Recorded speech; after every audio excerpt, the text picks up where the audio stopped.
창세기 12장. 주께서 아브람에게 말씀하셨다. 너는 내 고향, 내 친척, 내 아버지의 집을 떠나 내가 장차 네게 보여줄 땅으로 가라. 내가 너로 큰 민족을 이루게 하고 네게 복을 내려 내 이름을 떨치게 하리라. 너는 모든 사람들에게 복의 근원이 되리라.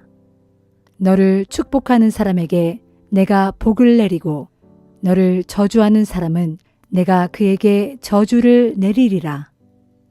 무릇 땅에 살고 있는 모든 민족이 너를 통하여 복을 받으리라. 아브람은 주께서 이르신 대로 길을 떠났다. 롯도 아브람을 따라 길을 떠났다. 하란을 떠날 때 아브람의 나이는 75세였다. 아브람은 아내 사레와 조카 롯 그리고 하란에서 얻은 모든 재산과 종들을 이끌고 가나안 땅을 향해 떠났다. 마침내 그들은 가나안 땅에 도착했다. 아브람 일행은 그 땅을 통과하여 세겜 땅의 모레라는 곳에 있는 상수리 나무에 이르렀다. 그 당시 그곳에는 가나안 사람들이 살고 있었다. 주께서 아브람에게 나타나 말씀하셨다. 내가 이 땅을 네 후손들에게 주겠다. 아브람은 주께서 자기에게 나타나신 것을 기념하여 그곳에 제단을 쌓았다. 아브람은 남쪽에 있는 베델 동편의 산악지대로 이동하여 그곳에 자리를 잡고 장막을 쳤다. 그곳의 서쪽은 베델이었고 동쪽은 아이였다. 아브람은 거기에다 또 제단을 쌓고 주의 이름을 부르며 예배를 드렸다. 아브람은 그 뒤에도 계속 이동했다. 그는 점점 가나안의 남쪽 지역으로 옮겨갔다. 가나안 땅에 흉년이 들었다. 아브람은 얼마 동안 이집트에서 살려고 그곳으로 내려갔다. 이집트에 가까이 이르렀을 때 아브람이 아내 사레에게 말했다. 여보, 당신은 정말 아리따운 여인이요. 이집트 사람들이 아리따운 당신을 보고 내가 당신의 남편이라는 것을 알면 그들은 나를 죽이고 당신만 살려둘지도 모를 일이요. 그러니 당신이 내 누이라고 말하면 좋겠소. 그러면 당신으로 인해 그들이 나를 잘 대접해 줄 것이고 당신 덕분에 내 목숨을 부지할 수 있을 것이요. 아브람이 이집트 땅에 들어갔을 때 이집트 사람들 사이에 아브람의 아내 사레가 무척 아리따운 여인이라는 소문이 퍼져나갔다. 파라오의 신하들도 사레를 보고 참 아리따운 여인이라고 입을 모았다. 그들이 파라오에게 이 일을 보고했다. 결국 사레는 왕궁으로 불려 들어갔다. 사레 덕분에 아브람은 파라오의 극진한 대접을 받았다. 아브람은 양과 소와 암나귀와 수나귀와 낙타, 거기에다 종들까지 선물로 받았다. 하지만 주께서 파라오와 그의 왕실에 벌을 내려 그들로 심한 병을 앓게 하셨다. 아브람의 아내 사레의 일 때문이었다. 파라오가 아브람을 불러들여 말했다. 너는 어쩌자고 이런 일을 벌였느냐? 저 여인이 내 아내라는 말을 왜 하지 않았느냐? 저 여인이 내 누이라고 말했기 때문에 내가 저 여인을 아내로 맞아들이려 한 것 아니냐? 내 아내가 여기에 있다. 어서 데리고 나가라. 파라오는 자기 신하들에게 명령을 내려 아브람이 자기 아내와 함께 그의 모든 소유를 가지고 이집트 땅을 떠나게 하라고 했다.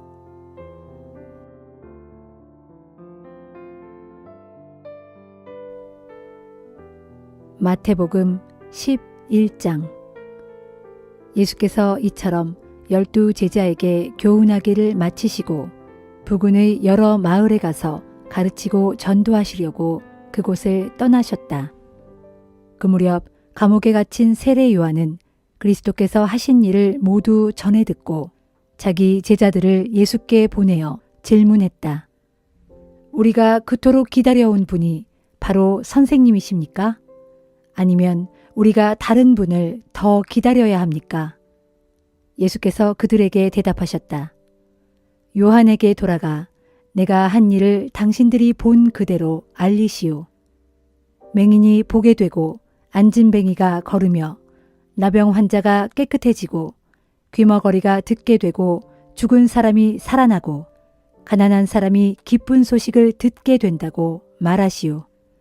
그리고 나를 의심하지 않는 사람은 복이 있다 라고 전하시오. 요한의 제자들이 돌아가자 예수께서 세례자 요한을 두고 군중에게 이렇게 말씀하셨다. 여러분은 어떤 사람을 만나려고 광야로 나갔습니까? 바람에 흔들리는 갈대 같은 사람을 만나러 간 것입니까? 아니면 왕궁에 있는 왕자처럼 화려하게 차려입은 사람을 만나러 갔습니까?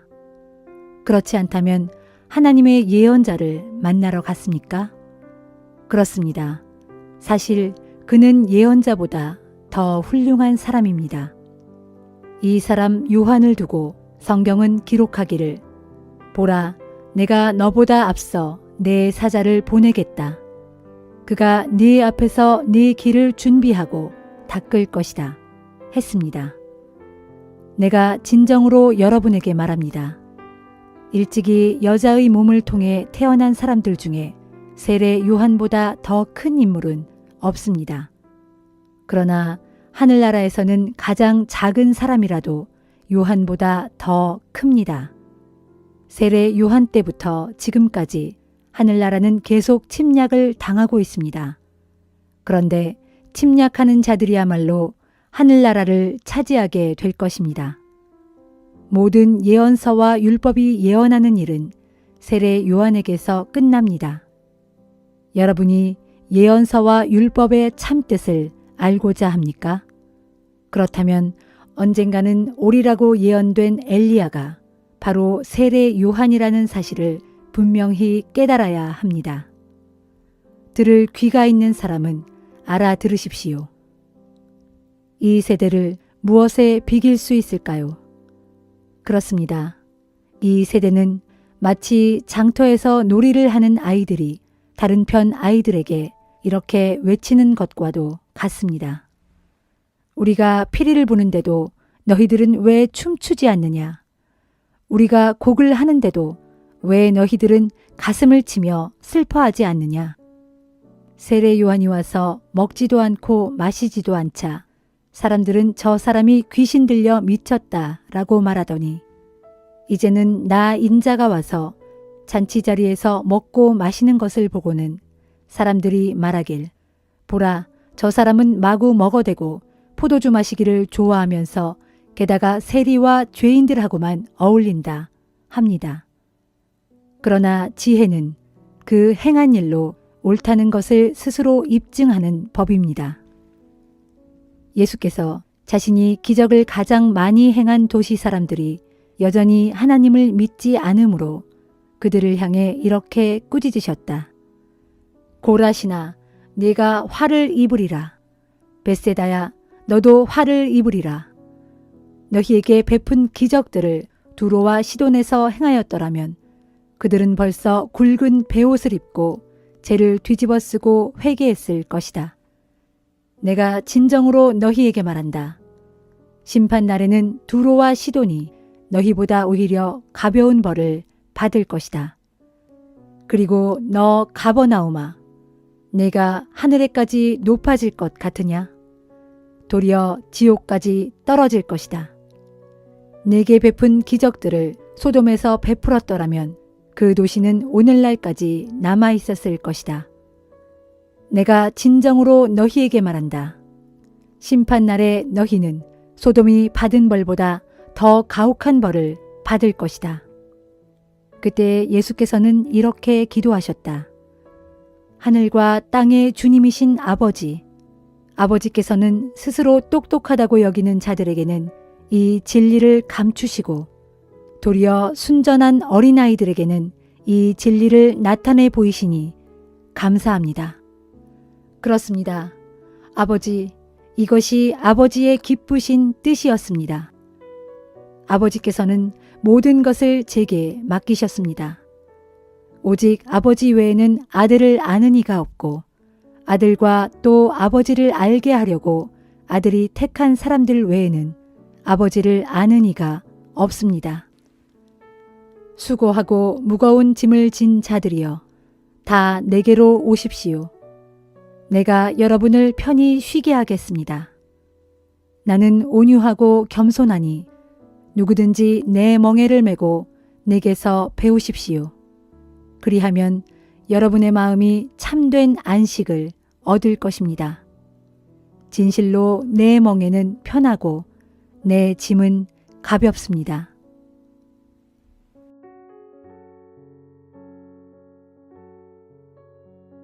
느헤미야 1장. 이것은 하가랴의 아들 느헤미야의 기록이다. 페르시아 왕 아닥사스다 20년 기슬스월 나는 수산에 있는 페르시아 왕의 겨울 궁전에 있었다. 그때 나의 아우 하나니가 몇몇 사람들과 함께 유다에서 올라와 나를 찾아왔다. 그래서 나는 포로로 붙잡혀가지 않고 그 땅에 아직 남아있는 유다 사람들의 사정과 예루살렘의 형편에 관해 그들에게 물었다. 그들이 나에게 말했다. 포로로 잡혀가지 않고 그 땅에 아직 남아있는 유다 사람들은 지금 아주 큰 수모와 곤란을 당하고 있습니다. 예루살렘 성벽은 무너진 채 오랜 세월 동안 그대로 방치되어 있고 예루살렘 성문도 불에 타서 없어졌습니다. 나는 그 참담한 소식을 전해 듣고서 그만 주저앉아 엉엉 울고 말았다. 그 후로 나는 며칠 동안이나 큰 슬픔에 잠긴 채 금식하면서 하늘의 하나님께 기도했다. 그때 나는 이런 기도를 드렸다. 오 주여, 하늘의 하나님이시여, 크고 두려우신 하나님이시여, 주께서는 한 번 맺으신 언약을 변함없이 신실하게 지키시고 주를 사랑하며 주의 명에 따라 사는 이들에게는 한결같은 사랑을 베풀어 주시는 분입니다.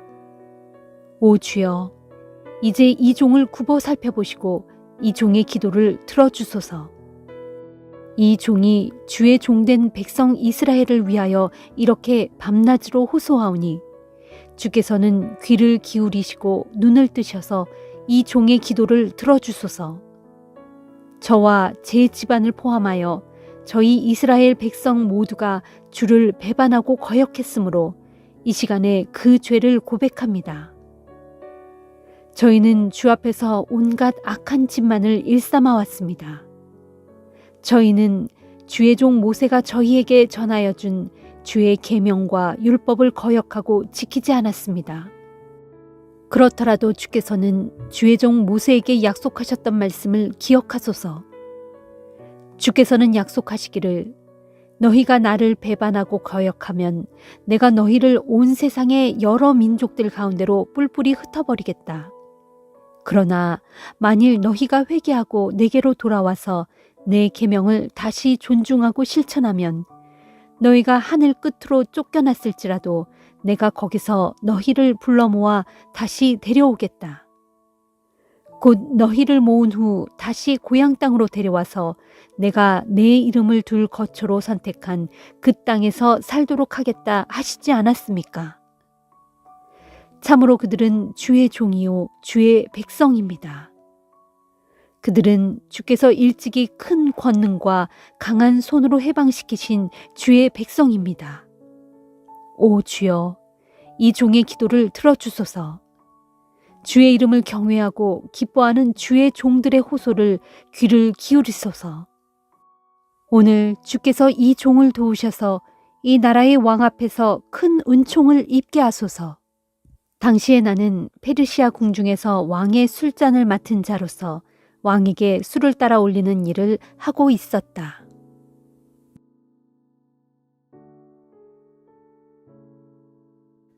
사도행전 11장.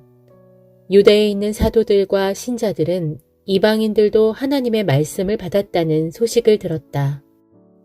베드로가 예루살렘으로 돌아오자 할례받은 유대인 신자들은 베드로를 비난하면서 당신은 할례받지 않은 이방 사람들의 집에 들어가 그들과 함께 음식을 먹었다죠?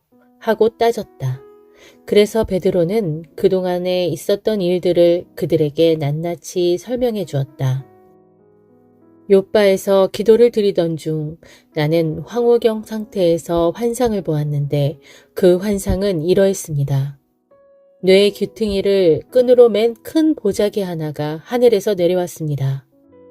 내가 그 보자기 안을 들여다보니 거기에는 온갖 종류의 짐승들, 곧 들짐승과 길짐승과 날짐승들이 들어있었습니다.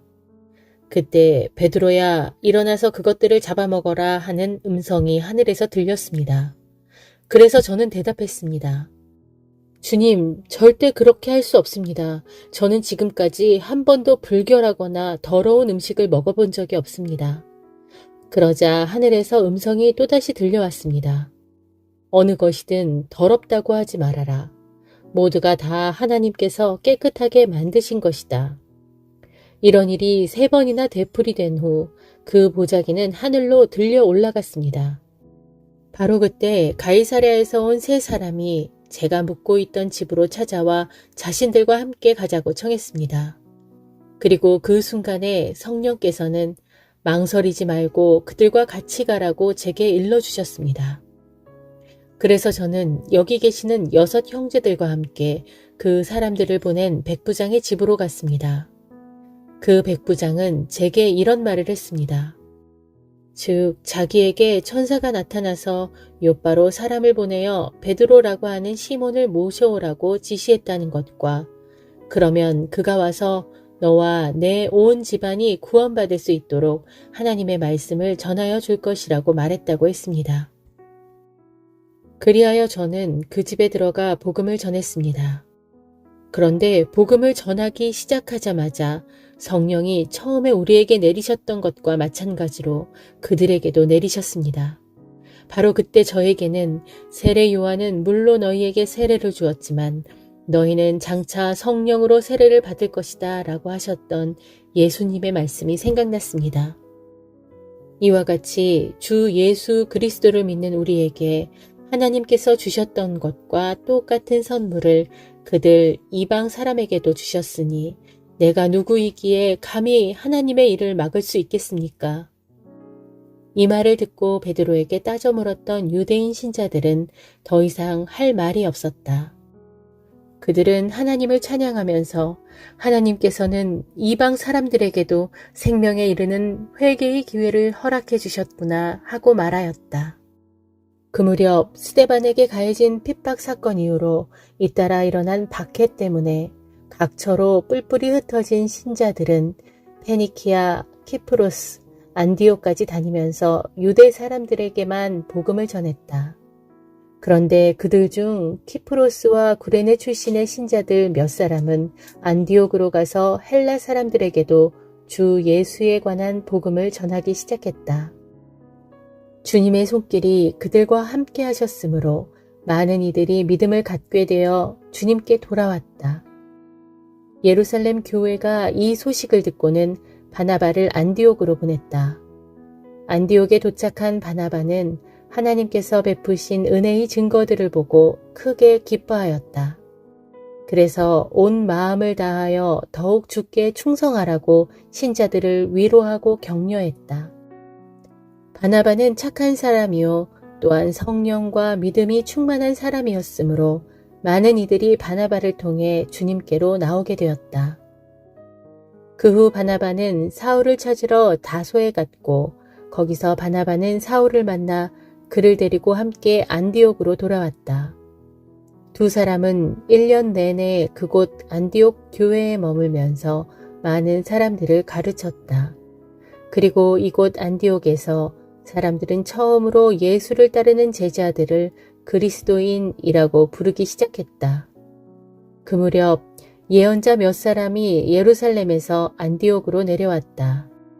그들 가운데 아가보라는 사람이 성령의 감동을 받아 예언하기를 로마 세계 전체에 큰 기근이 일어날 것이다 라고 하였다. 그의 예언은 실제로 로마 황제 글라우디오 때에 이루어졌다. 그래서 안디옥 교회의 신자들은 각자 힘닿는 대로 헌금을 해서 유대에 살고 있는 형제들에게 구제금을 보내돕기로 결정했다. 그리고 그들은 헌금을 모아 자기들이 거둔 구제금을 바나바와 사울 편으로 예루살렘 교회의 장로들에게 보냈다.